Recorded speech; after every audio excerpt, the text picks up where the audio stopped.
अच्छा, आज का जो टॉपिक है वो है टॉर्क। इस चैप्टर का ये भी इम्पॉर्टेंट टॉपिक है।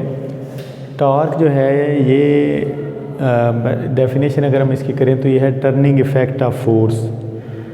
टर्निंग इफ़ेक्ट ऑफ फोर्स क्या होता है? जब हम फोर्स किसी बॉडी पे अप्लाई करें और वो जो फोर्स है वो उसमें रोटेशन क्रिएट कर दे, उसको टर्न कर दे, तो उस चीज़ को हम कहेंगे टॉर्क।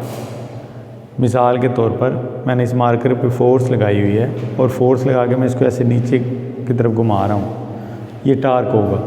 लेकिन अगर मैं इसको इस तरह से फोर्स लगा के इधर ही खड़ा हुआ हूँ तो ये टॉर्क नहीं है, ये सिंपल फोर्स है।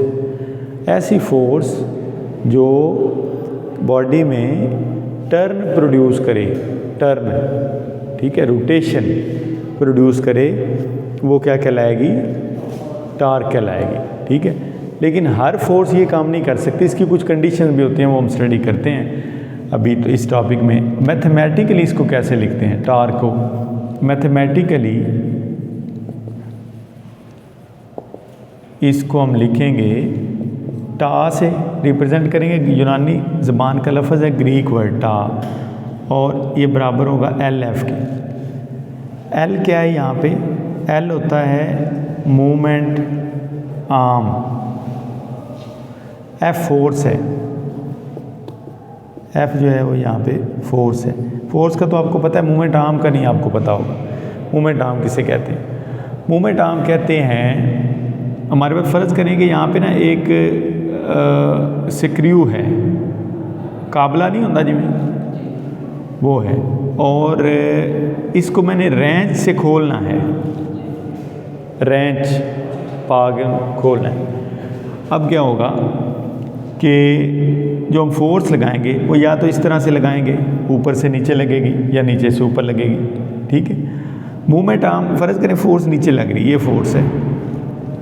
मूवमेंट आर्म क्या होता है? मूवमेंट आर्म इस फोर्स की जो लाइन है जिसमें ये जा रही है, line of action of force, वो पॉइंट जिस पे फोर्स लग रही है उस पॉइंट के और ओरिजिन, यानी कि जिस पॉइंट के इर्द गिर्द उस काबले ने घूमना है, उस नट ने घूमना है, इन दोनों के दरमियान जो फासला है ना, ये मूवमेंट आर्म कहलाएगा।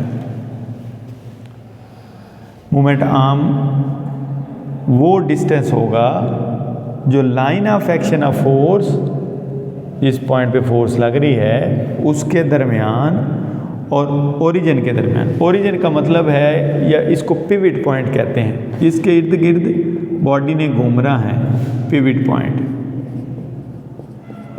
ठीक हो गया। इन दोनों के दरमियान डिस्टेंस है, लेकिन परपेंडिकुलर डिस्टेंस की टर्म हमने यूज़ करनी है, सिंपल डिस्टेंस की नहीं। जब हम मूवमेंट आर्म की डेफिनेशन लिखेंगे, मूवमेंट आर्म की मैं अगर इधर डेफिनेशन करूं तो क्या बनेगी? मूवमेंट आर्म क्या होगा? Perpendicular distance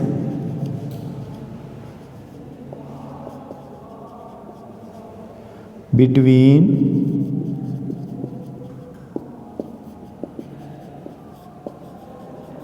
line of action of force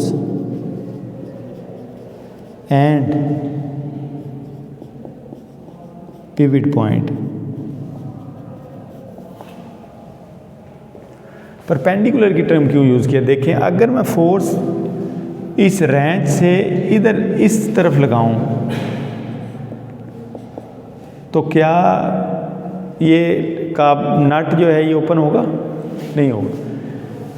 नट तब ओपन होगा जब आप फोर्स परपेंडिकुलर लगाएंगे। रोटेशन तब प्रोड्यूस होती है जब आप फोर्स परपेंडिकुलर लगाते हैं। देखिए मार्कर है, मैं इसको यहाँ से जितनी मर्जी फोर्स लगाता रहूँ, रोटेशन नहीं आएगी। रोटेशन तब ही आएगी या तो मैं इसको ऐसे फोर्स लगाऊँ या मैं इसको ऐसे फोर्स लगाऊँ, ठीक है। जब मैं फोर्स परपेंडिकुलर, इस डिस्टेंस के परपेंडिकुलर फोर्स लगा रहा हूँ ना, तो फिर रोटेशन प्रोड्यूस हो रही है, फिर वो घूम रहा है। इस टार्क भी तभी आएगा। देखिए ये जो हमने एल एफ लिखा है, ये बेसिकली तो टार्क है ना, टार्क के अंदर ये चीज़ें हैं, इसलिए इसको हमने मूवमेंट आर्म को कहा है। मूवमेंट आर्म वो फासला है वो फासला नहीं, वो परपेंडिकुलर फासला, वो अमूदन फासला जो कि 2 पॉइंट्स के दरमियान होगा। कौन कौन से पॉइंट्स? ओरिजिन यानी कि पिवट पॉइंट और line of action of force, जिस पॉइंट के इर्द गिर्द फोर्स लग रही है। ये हमारे, अगर मैं इस बॉडी पे, इस दरवाजे पे टार्क लगाऊं तो ये हमारा ओरिजिन है, पिवट पॉइंट है, और मैं इसको यहाँ से पकड़ कर पीछे खींचता हूँ तो ये खुल जाएगा। लेकिन अगर मैं इसी दरवाजे को इधर से फोर्स लगाता रहूँ, जितनी मर्ज़ी लगाता रहूँ, ये रोटेट करेगा? नहीं करेगा। रोटेशन के लिए ज़रूरी है कि फोर्स इस तरफ हो, परपेंडिकुलर फोर्स हो, ठीक है, तब टार्क प्रोड्यूस होगा। ये बहुत बड़ी और मेजर कंडीशन है टार्क की। अच्छा, इसका यूनिट, अब आते हैं इसके यूनिट की तरफ। इसका यूनिट क्या होगा? इसका यूनिट यहाँ से देख लें, लेंथ का यूनिट मीटर होता है, फोर्स का यूनिट न्यूटन होता है, तो इसका यूनिट होगा न्यूटन मीटर। ठीक हो गया, ये यहाँ पे लिख लेते हैं, यूनिट इसका होगा न्यूटन मीटर। अब हम टार्क को अप्लाई करेंगे एक रिजिड बॉडी के ऊपर। रिजिड का मतलब होता है ठोस बॉडी, जैसे बुक है आपकी, ये एक रिजिड बॉडी है, इसका नाम हम रखते हैं एक्सप्लेनेशन या torque on a rigid body. Torque on a rigid body. एक रिजिड बॉडी को कंसीडर करते हैं। ये फ़र्ज़ करें हमारे पास कोई बॉडी ऐसे रिजिड ठोस है, बुक भी हो सकती है, एनीथिंग, कुछ भी हो सकता है, और ये इस बुक को लेट से कि हमने इस बुक को ऐसे कील लगा के यहाँ से फिक्स कर दिए, ऐसे कील ला दिया, ठीक। अब ये वो पॉइंट है हमारा पिवट पॉइंट या ओरिजिन है जिस पे इसने रोटेट करना है।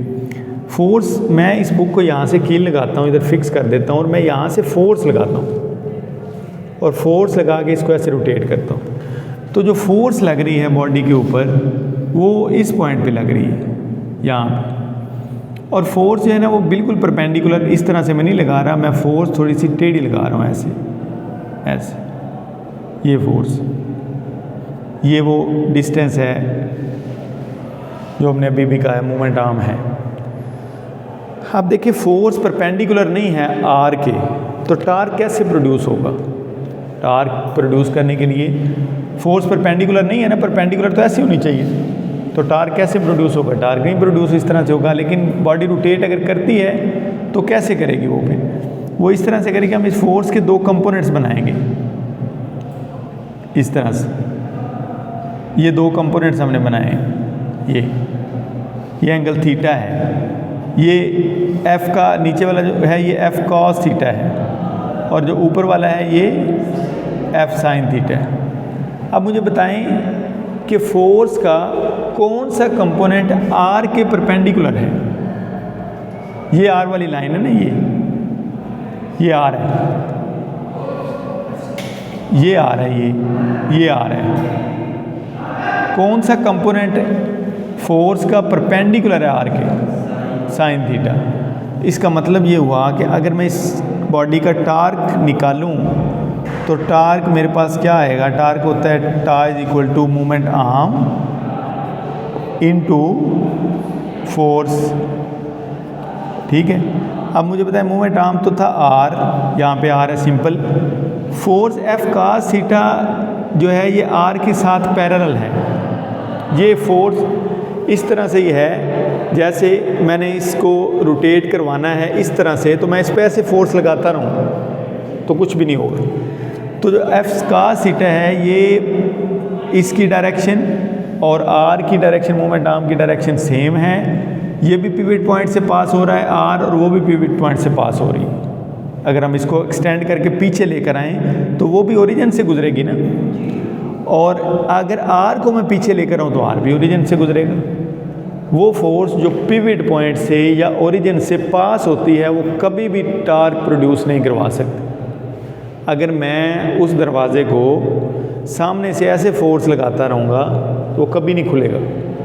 क्योंकि वो फोर्स डायरेक्ट पिवट पॉइंट से पास हो रही है। ठीक है, आप दरवाजे को ऐसे फोर्स लगा रहे हैं, ऐसे दरवाजे को कभी दरवाज़ा मूव नहीं करेगा, क्योंकि ये फोर्स सीधी जहाँ पे दरवाजे के वो कब्जे बने हुए हैं, जिधर से उसने मूव करना है, वो उसके अंदर से गुजर रही है। इसलिए हमें फोर्स ऐसे लगानी पड़ती है, फोर्स ऐसे लगानी पड़ती है दोनों साइडों पर। ठीक हो गया।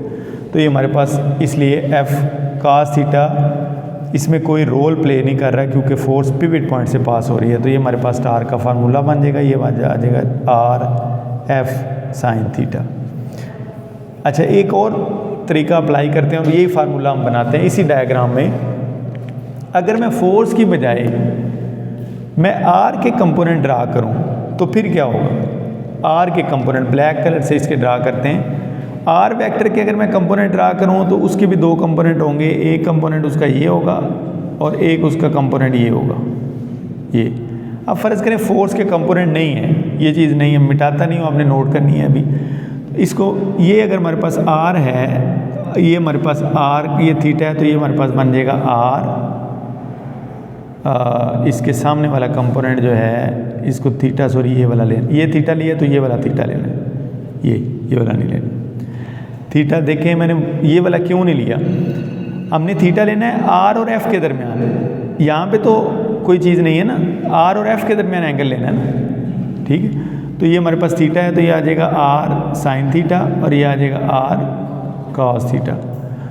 और अब मुझे बताएं कि आर कॉस थीटा जो है ये फोर्स के साथ पैरेलल है। अब ये बड़ी चीज़ कंसीडर ना करें, आप कॉस थीटा फोर्स के साथ पैरेलल है, परपेंडिकुलर डिस्टेंस नहीं है। टार की कंडीशन ये है कि फोर्स के परपेंडिकुलर डिस्टेंस होना चाहिए। अगर मैं इस फोर्स वाली लाइन को पीछे खींच के लाऊं और आर साइन थीटा को आगे बढ़ाएं तो ये एंगल क्या बनेगा, 90। तो ये किस किस के दरमियान बनेगा, आर साइन थीटा और फोर्स के दरमियान। आर देखें एफ हमने ऐसे ही रखा हुआ है, आर के दो कंपोनेंट बनाए हैं, एक आर साइन थीटा और एक R cos theta. R cos theta जो है ये फोर्स के साथ ऊपर सीधा पैरेलल है, ये मूवमेंट आर्म नहीं होगा। मूवमेंट आर्म वो फासला होता है जो फोर्स के क्या हो, परपेंडिकुलर हो। उसकी डेफिनेशन में हमने पहला वर्ड क्या लिखा, परपेंडिकुलर।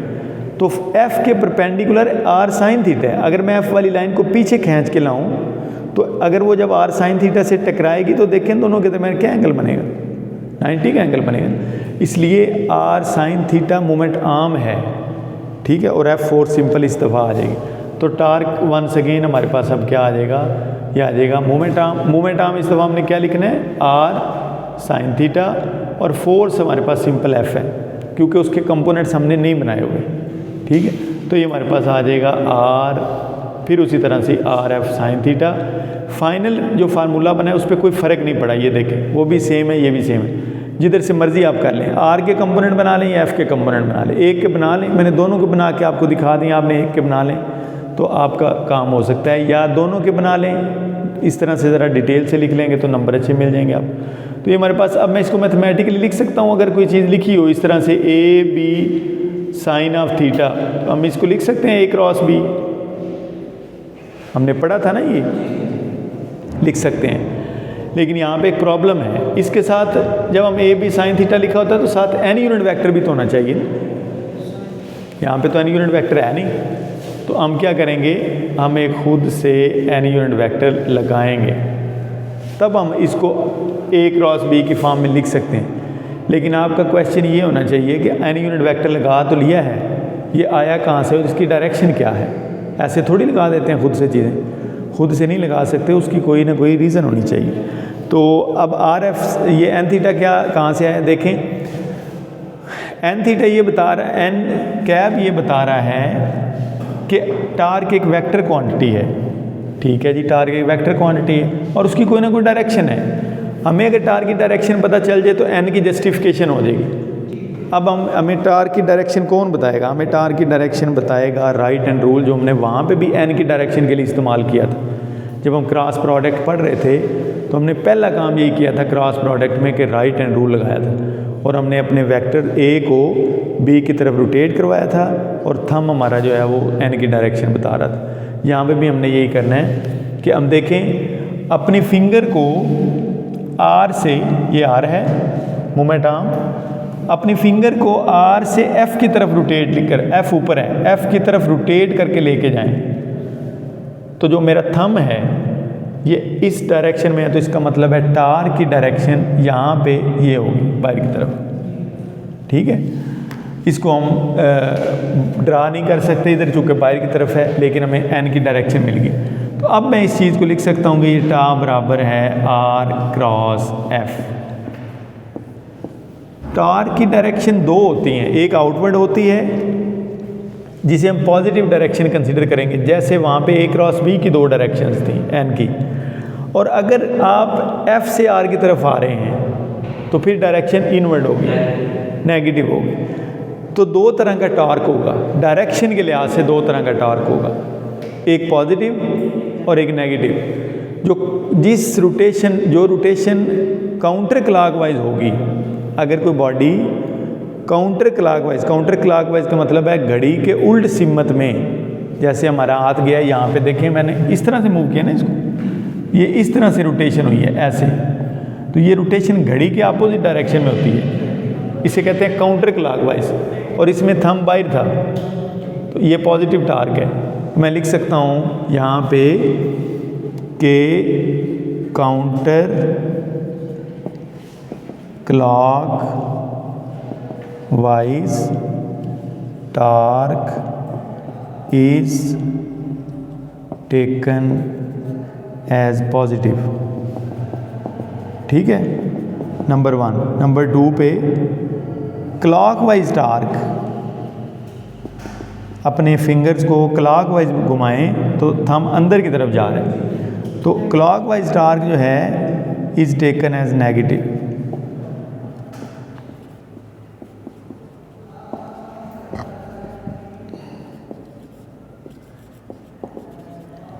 यहाँ पे जगह छोड़ी है इसलिए कि मैं यहाँ पे ये लिखना है कि टार्क एक वेक्टर क्वांटिटी है और उसकी डायरेक्शन राइट हैंड रूल से मालूम की जाती है। Torque is a vector quantity, its direction can be determined